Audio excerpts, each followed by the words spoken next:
Bismillahirrahmanirrahim. Assalamualaikum warahmatullahi wabarakatuh. Selamat malam teman-teman semuanya. Terima kasih kehadiran teman-teman pada malam hari ini. KPK kembali akan menyampaikan perkembangan dari pengembangan perkara dugaan tindak pidana korupsi terkait pembangunan gereja Kingmi di Mile 32 di Kabupaten Mimika, Provinsi Papua. Jadi perkara ini merupakan pengembangan dari proses penyidikan setelah melalui gelar perkara dan kemudian disepakati sebagai keputusan kolektif kolegial KPK, sehingga kemudian ditetapkan ya, tersangka baru yang teman-teman sudah tahu ada 4 orang, namun memang kami belum mengumumkan secara resmi identitas dari para tersangka karena kami pun tahu teman-teman bahwa identitas dari para tersangka kami akan sampaikan nanti pada saatnya ketika proses penyidikan cukup dan juga dilakukan penahanan terhadap para tersangka dimaksud. Malam hari ini 4 orang tersangka tadi pagi juga sudah kami sampaikan telah hadir di Gedung Merah Putih KPK dan telah dilakukan pemeriksaan tentunya oleh tim penyidik KPK dengan didampingi oleh penasihat hukumnya, sehingga sesuai dengan kewenangan yang dimiliki kemudian KPK melakukan penahanan terhadap 4 orang dimaksud. Namun demikian tentu selengkapnya dari konstruksi perkara ini termasuk identitas dari para tersangka akan disampaikan oleh Pak Deputi Penindakan Pak Asep yang hadir bersama kita di malam hari ini. Kami silakan Pak Asep, dan setelahnya seperti biasa kami beri kesempatan teman-teman untuk bertanya terkait dengan perkara ini maupun penanganan perkara lainnya yang sedang berlangsung di KPK. Baik Mas Ali, terima kasih. Bismillahirrahmanirrahim. Assalamualaikum warahmatullahi wabarakatuh. Selamat malam dan salam sejahtera bagi kita sekalian. Yang terhormat Mas Ali beserta rekan-rekan sekalian para jurnalis yang berbahagia. Alhamdulillah sore hari ini setelah ini yang keempat di minggu ini Mas Ali. Mas Ali alhamdulillah hadir di yang keempat ini. Baik, rekan-rekan sekalian, pada sore hari ini kami kembali akan membacakan pengumuman terkait penahanan tersangka dalam pengembangan perkara dugaan tindak pidana korupsi terkait pembangunan gereja Kingmi Mile 32 di Kabupaten Mimika, Provinsi Papua. Informasi ini merupakan lanjutan dari pengembangan perkara dugaan tindak pidana korupsi pembangunan gereja Kingmi Mile 32 di Kabupaten Mimika, Provinsi Papua. Dalam proses penyidikan awal dengan tersangka Saudara EO dan kawan-kawan, Bupati Timika, tim penyidik menemukan adanya peran pihak-pihak lain yang diduga turut serta dalam terjadinya tindak pidana dan dapat dipertanggungjawabkan secara hukum. KPK kemudian melanjutkan ke tahap penyidikan sebagaimana kecukupan alat bukti, dan ini melalui proses ekspos di pimpinan dan kemudian peserta ekspos kemudian dan juga pimpinan secara kolektif kolegial menetapkan tersangka baru sebagai berikut. Yang pertama adalah Saudara BW swasta, Saudara AY swasta, Saudara GUP swasta, dan yang terakhir Saudara TS pegawai negeri sipil. Sebelumnya untuk perkara ini KPK juga telah menetapkan dan mengumumkan 3 orang tersangka sebagai berikut. Saudara EO, Bupati Kabupaten Mimika periode 2014-2019 dan periode 2019-2024, Kabupaten Timika ya.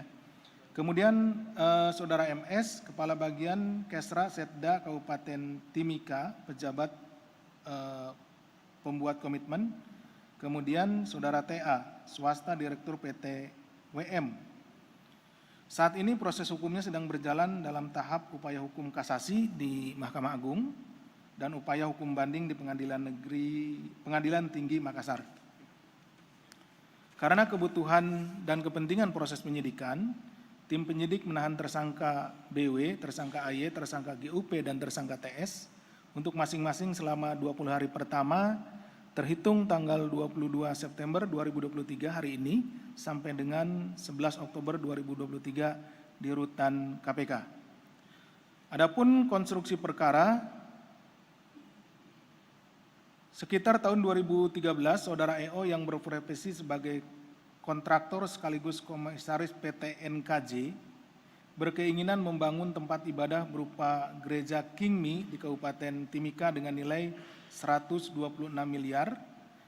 Kemudian di tahun 2014, Saudara EO terpilih menjadi Bupati Kabupaten Timika periode 2014 sampai dengan 2019 dan kemudian mengeluarkan kebijakan satu diantaranya untuk menganggarkan dana hibah pembangunan Gereja Kingmi Mile 32 ke Yayasan Warsing.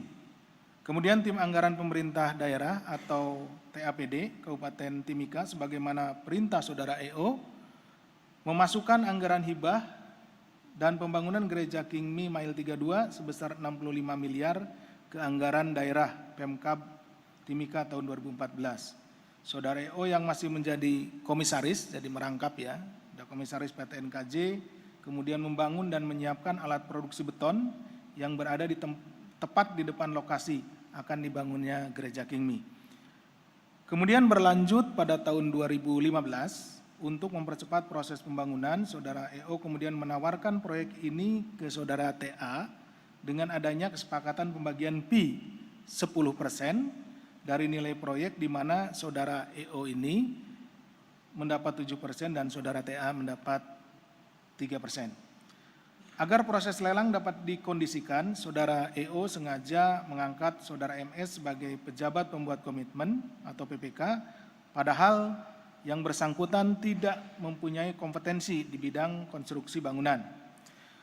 Mengenai peranan dari Saudara AY dan Saudara BW sebagai orang kepercayaan Saudara EO, yaitu mencari beberapa kontraktor yang tidak memiliki kualifikasi untuk mengerjakan proyek pembangunan Gereja Kingmi tersebut dan juga menerima sejumlah uang atas jasanya.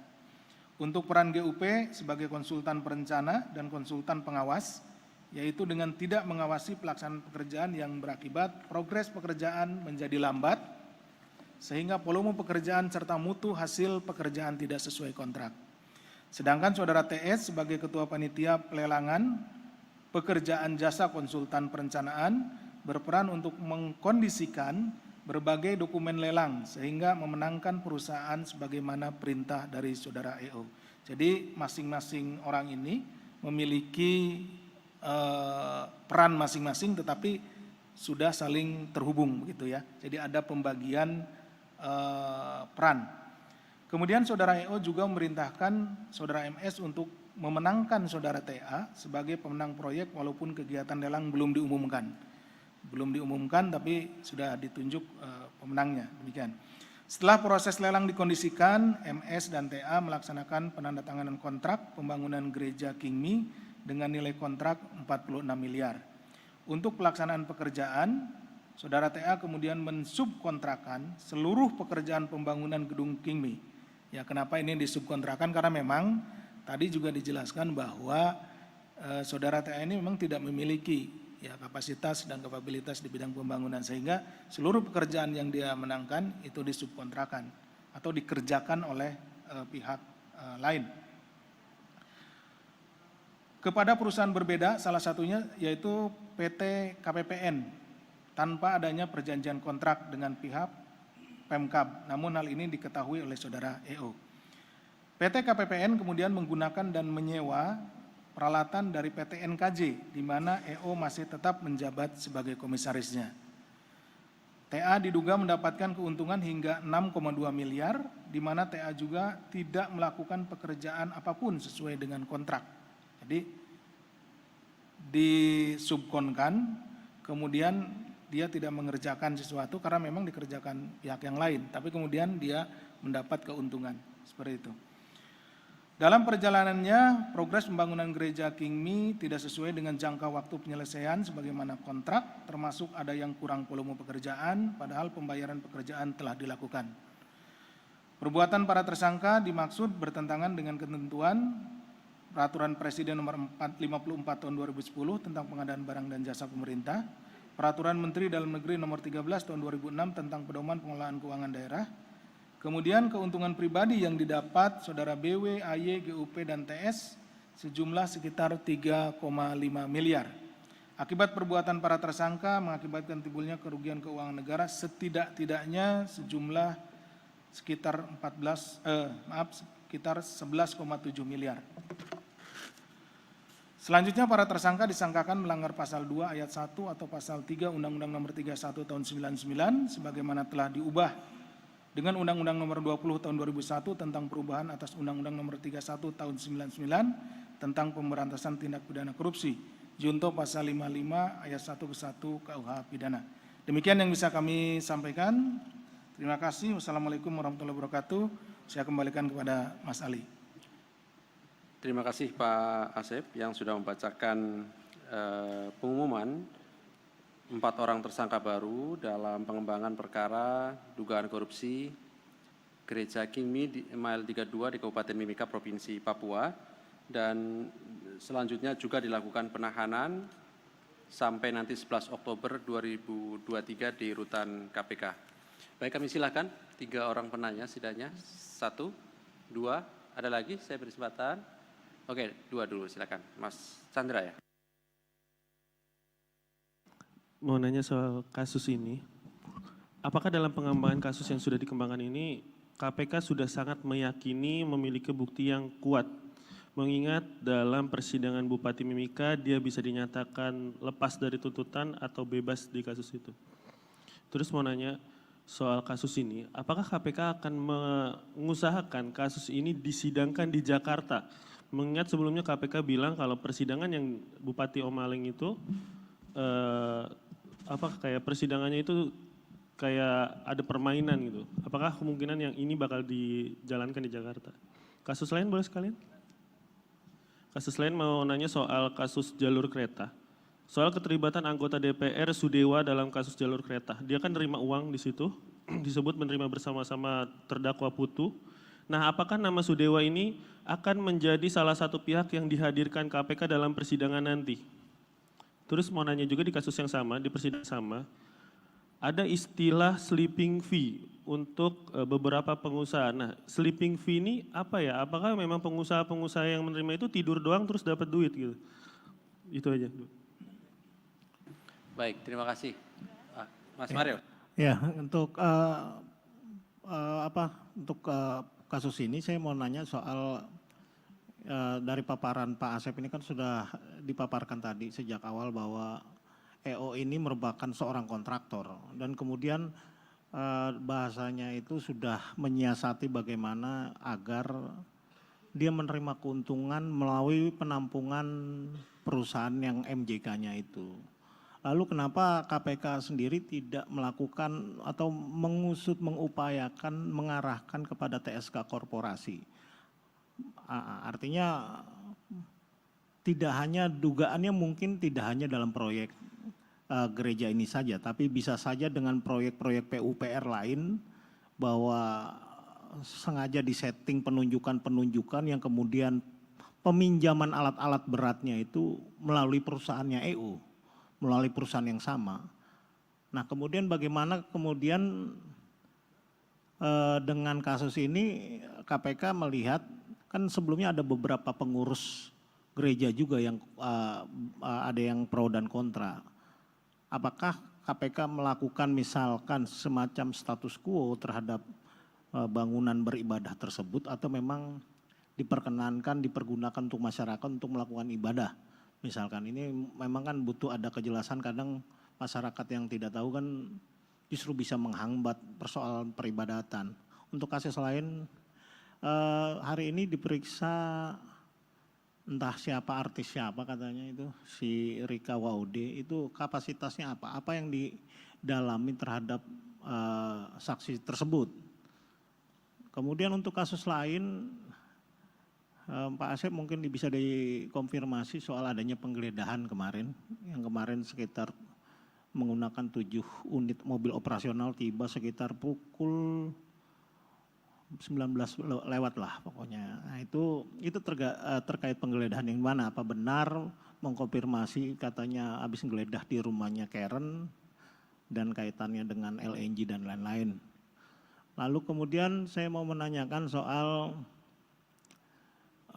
karena Mas Ali sudah membuang rilis terkait soal pelimpahan pihak swasta kasus Basarnas, tolong disampaikan sejauh mana update sehingga sudah dilimpahkan, lalu bagaimana kemudian soal tersangka penerimanya, apakah sudah juga dilimpahkan atau memang nggak jadi dilimpahkan, atau muncul penghentian penyidikan seperti kasus AW101 ini kan kita tidak tahu, dan kita butuh update sejauh mana perkembangan di sana. Jadi ada kaitan yang satu pihak penyuapnya dilimpah, kemudian update dari Kabasarnasnya itu gimana? Atau memang mungkin ada permintaan dia mau ketemu oknum tahanan di sini lagi, ya sampaikan aja di sini gitu loh. Jadi jangan pimpinan yang kena getahnya, jadi biar kita tahu juga. Oke. Nah, itu Ada aja, lagi? makasih. Cukup? Dulu Oke. Mas Ali. Ada lagi terakhir? Cukup ya? Cukup yang lain? Mbak Lita, mau nanya? Enggak? Oke, baik, cukup. Baik, terima kasih atas respon teman-teman. Kami silakan Pak Asep. Baik, terima kasih Mas Ali dan rekan-rekan sekalian. Ada dua penanya, ini Mas Chandra dan Mas Mario. Tapi sebelumnya saya mohon maaf tadi selalu ketukar-tukar antara kabupaten dengan ibu kotanya. Kabupaten Mimika, ibu kotanya di Timika. Nah, itu yang betul itu. Di Kabupaten Mimika, ibu kotanya di Timika. Nah, ya mohon maaf kalau tadi ketukar-tukar. Baik, pertanyaan dari Mas Chandra. Ini apakah pihak KPK memiliki bukti yang kuat ya dalam penanganan perkara ini, karena disampaikan oleh Mas Chandra tadi salah satu tersangka kami itu pada pengadilan tingkat pertama dinyatakan bebas ya, seperti itu. Tentunya ketika kami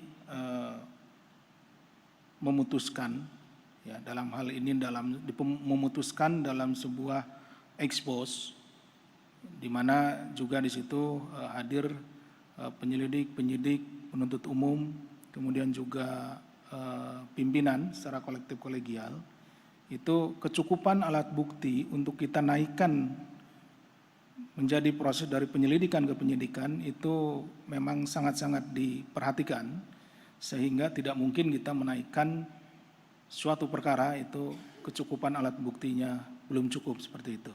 Nah, adapun berproses di persidangan ya di pengadilan itu ada dinamikanya tersendiri gitu ya, dinamika tersendiri. Tetapi tentunya sampai saat ini untuk perkara saudara EO sendiri itu sedang ada upaya hukum berikutnya, kita sedang kasasi. Jadi kita lihat nanti di tingkat pertama mungkin bebas, tapi di tingkat kasasi kita lihat apakah kita tim dari KPK dalam ini jaksa KPK itu akan membuktikan terhadap dakwaan-dakwaannya gitu. Nanti seperti itu kita tunggu.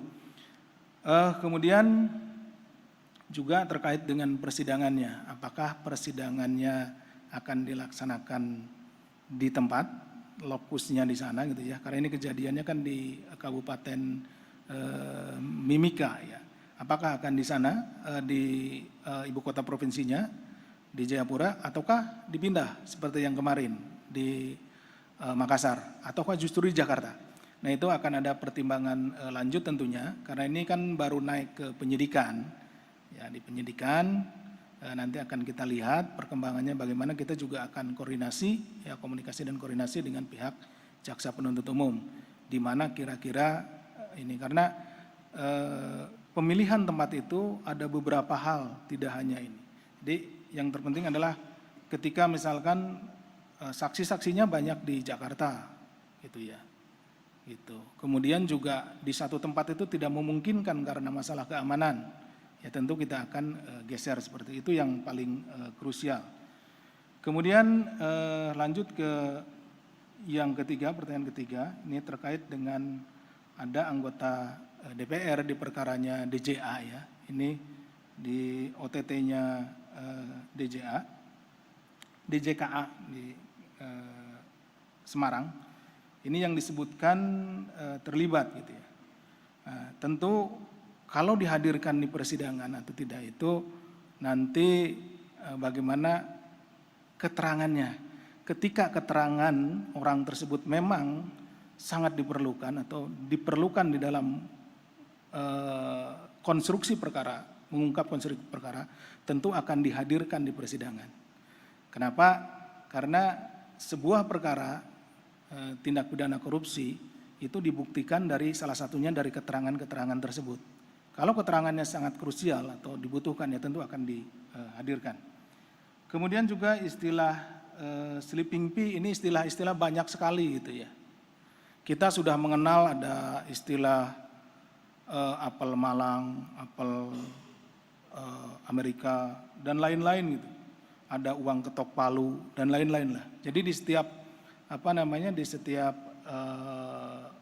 tindak pidana korupsi itu selalu ditemukan istilah-istilah baru. Nah, untuk di perkaranya kereta api ini, JKA ini ada istilah memang sleeping fee. Jadi yang tidak menang perusahaannya gitu, tetapi ikut lelang di sana. Jadi ada kebagian gitu. Tapi nanti rekan-rekan begini, ini nanti akan dijelaskan lebih jelas lagi pada saat persidangan. Silahkan diikuti persidangannya seperti apa istilah ini digunakan dan mengapa disebut sleeping fee. Mungkin tadi Mas Chandra mengartikan secara harfiah ya. Sleeping tidur fee ya dapat fee. Jadi orang yang tidur aja dapat uang gitu kan gitu. Ya itu kalau berdasarkan leksikal ya, berdasarkan kamus gitu, berdasarkan katanya seperti itu. Itu ada hal lain. Seperti kan ketok palu. Ya itunya kan ke uang juga gitu, bukan diketok pakai palu ya, tapi ini istilah-istilah yang digunakan. Jadi ini dapat istilah baru nih Mas Chandra ya. Kemudian Mas Mario ini terkait dengan EO juga sebagai seorang kontraktor yang tentu memiliki perusahaan gitu ya Mas Mario ya. Bagaimana atau kenapa perusahaannya itu tidak sekalian dijerat gitu ya, dikorporasikan seperti itu. Nah itu tentu kita juga sedang dalami ke situ kan. Jadi pelan-pelan Mas Mario, pelan-pelan. Kita kan yang perkara pokoknya dulu, baru nanti kita lihat sejauh mana korporasi itu memang digunakan untuk melakukan tindak pidana korupsi gitu kan. Tentu kita juga akan mengarah ke situ. Kemudian bisa juga nanti ada turunannya, ada TPPU-nya dan yang lain-lainnya. Kemudian terkait dengan yang selanjutnya, ini saudara siapa tadi? Saudara RW ya, artis yang di ini. Ini terkait dengan perkaranya saudara HH ya. HH dulu juga sempat saya dikonfirmasi terkait dengan masalah ada rumah produksi dan lain-lain. Nah, ini kita tentu yang dipanggil ke sini diminta keterangan pasti ada keterkaitannya gitu. Apalagi apakah terkait tentunya dengan peristiwa pidananya atau dengan aliran dana dari yang diduga hasil dari korupsi. Karena rekan-rekan seperti yang sering kami sampaikan bahwa kita menggunakan metode follow the money. Jadi kemana uang hasil tindak pidana korupsi itu mengalir, kesanalah kita akan ikuti. Kepada siapakah uang itu bermuara, uang itu orang itu akan kita minta keterangan untuk kita konfirmasi sebetulnya. Jadi kedudukannya sebagai saksi itu tidak serta-merta menunjukkan bahwa orang itu bersalah. Tidak, justru kami memanggil orang-orang sebagai saksi itu adalah untuk melihat seperti apakah prosesnya. Gitu. Ketika prosesnya tersebut memang hal yang wajar dan itu misalkan dilakukan dalam kegiatan-kegiatan yang memang tidak melanggar hukum, ya kita tidak mempermasalahkan itu gitu. Seperti terjadi jual beli dan jual belinya legal gitu ya. digunakan, misalkan uangnya gunakan jual beli, yang menjual juga legal, belinya legal, ya kita tidak mempermasalahkan itu. Kita hanya ingin melihat, mengikuti kemana uang itu, gitu, seperti itu. Kemudian terkait dengan penggeledahan, jadi rekan-rekan hampir setiap hari ketika suatu perkara itu naik kepada penyidikan, tentu di sanalah berlaku atau kita melakukan upaya paksa. Ya. Salah satunya adalah penggeledahan dan penyitaan. Kenapa dilakukan penggeledahan? Karena kami menginginkan atau penyidik memerlukan barang-barang atau barang-barang yang akan menjadi bukti nanti untuk mendukung konstruksi perkara yang sedang kita bangun. Nah, barang-barang tersebut kan tersebar, tidak hanya mungkin ada di rumah tersangka, di rumah saksi-saksi, dan di tempat-tempat lain gitu ya, sehingga kami perlu untuk melakukan salah satunya upaya paksa penggeledahan. Jadi kalau ada misalkan penggeledahan dimanapun, di sini di Jakarta ataupun tempat lain, itu dalam rangka pemenuhan atau mencari bukti-bukti. Kemudian terkait dengan masalah Basarnas. Untuk perkara Basarnas memang kemarin itu sudah kita lakukan tahap 2 ya. Ini kan kita penanganan perkaranya di split ya, dipisah. Karena KPK menangani yang menjadi lingkup dari peradilan sipil ya. Karena ini KPK di situ. Jadi area kerjanya di situ. Kemudian untuk yang militer itu ditangani oleh Puspom. Jadi dua-duanya berjalan secara beriringan, secara bersamaan. Nah, jadi untuk yang kami tangani, yaitu untuk swastanya, sudah penyidikannya sudah selesai dan sudah tahap 2. Itu mungkin Mas Ali yang bisa kami sampaikan. Terima kasih. Wassalamualaikum warahmatullahi wabarakatuh. Waalaikumsalam warahmatullahi wabarakatuh. Baik, terima kasih Pak Asep. Saya kira cukup ya teman-teman. Ada Mas Niam? Cukup Mas Niam? Ada lagi? Mana? Oh ya, silakan. Sore Pak Ali, Pak Asep. Mau menanyakan terkait konfirmasi aja sih pertama soal LNG ya. Kan beberapa waktu lalu Pak Asep bilang kalau penyidik dan bareng sama BPK ke AS gitu ya, dan itu tidak hanya terkait Kirana Kotama gitu. Kalau nggak salah itu juga ke Texas atau mana.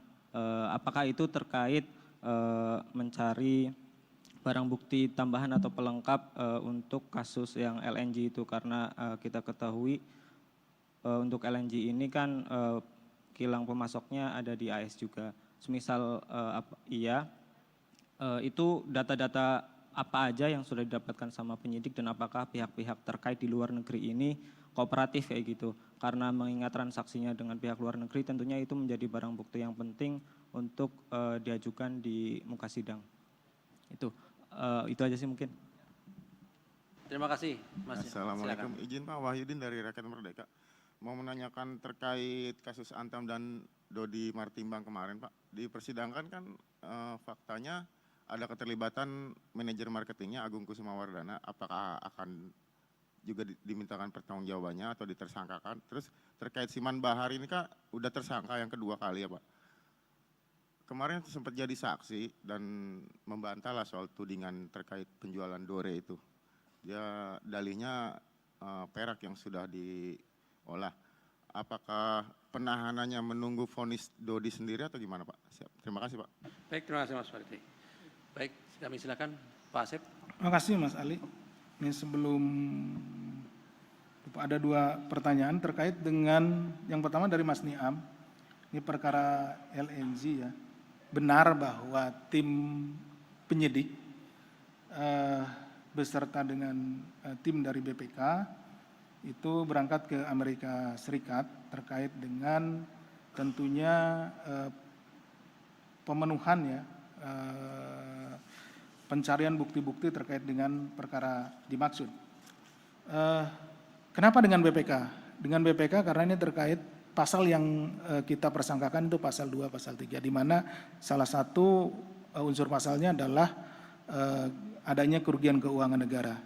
Jadi BPK adalah pihak yang melakukan perhitungan terhadap kerugian keuangan negaranya. Nah, benar juga apa yang disampaikan tadi oleh Mas Niam bahwa memang ini tradingnya dengan perusahaan yang ada di Amerika, sehingga kita ingin melihat seperti apakah dokumen-dokumen terkait dengan tradingnya tersebut, mulai dari kapan adanya transaksinya, seperti apa transaksinya, berapa nilai besarannya pada saat transaksi, kemudian seperti apa klausulnya gitu ya di kontrak yang mereka ada.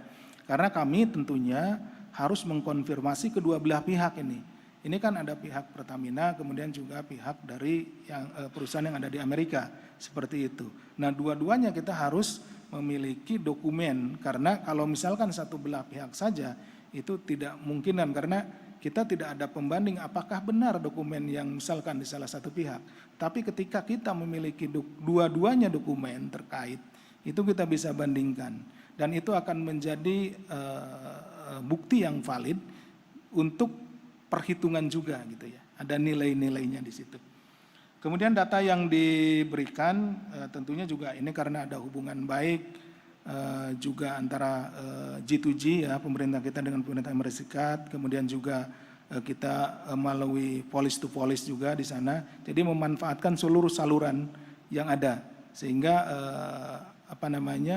pelaksanaannya berjalan dengan baik. Kemudian terkait dengan pertanyaan berikutnya, ini di perkaranya saudara DM ya, di perkara Antam, ada beberapa memang orang-orang termasuk saudara AKW tadi yang disebutkan oleh Mas, siapapun yang terlibat, siapapun yang terkait dengan suatu perkara, itu tentu kita akan dalami. Ya, tergantung di mana itu ketemunya ya. Ketika kita melihat atau menemukan peran-peran tersebut pada saat penyidikan, tentunya kita akan membuat laporan perkembangan penyidikan. Kalau dirasa bahwa sudah ada bukti-bukti yang cukup bahwa orang tersebut melakukan tindak pidana korupsi. Nah, saudara AKW ini memang di persidangan ya, persidangan. Jadi nanti kita tunggu saja nanti dari JPU tentunya kalau melihat benar-benar bahwa perbuatan dari orang-orang tersebut atau pihak-pihak tersebut, tentunya tidak hanya AKW, siapapun itu ya, itu kalau memang sudah cukup bukti, kemudian perbuatannya masuk kategori tindak pidana korupsi, ya nanti akan ada yang namanya perkembangan penuntutan. Kemudian juga terkait dengan kesaksian dari saudara SB, di mana membantah pada saat di sana, nah itu tidak masalah gitu. Jadi setiap orang kan, apalagi dia tersangka ya, berhak melakukan membantah. Nah itu Mas Mario tahu. Jadi dipersilakan, karena kita juga tidak hanya akan bergantung kepada keterangan dari dia ya, kita juga akan menggali keterangan-keterangan dari saksi-saksi yang lain, dan juga kita akan kuatkan dengan bukti-bukti yang lain. Jadi tidak terlalu masalah itu. Demikian mungkin Mas Ali. Terima kasih. Assalamualaikum warahmatullahi wabarakatuh. Waalaikumsalam warahmatullahi wabarakatuh. Terima kasih Pak Asep atas penjelasannya, dan saya kira cukup ya teman-teman dari 4 orang penanya. Kami akhiri. Assalamualaikum warahmatullahi wabarakatuh.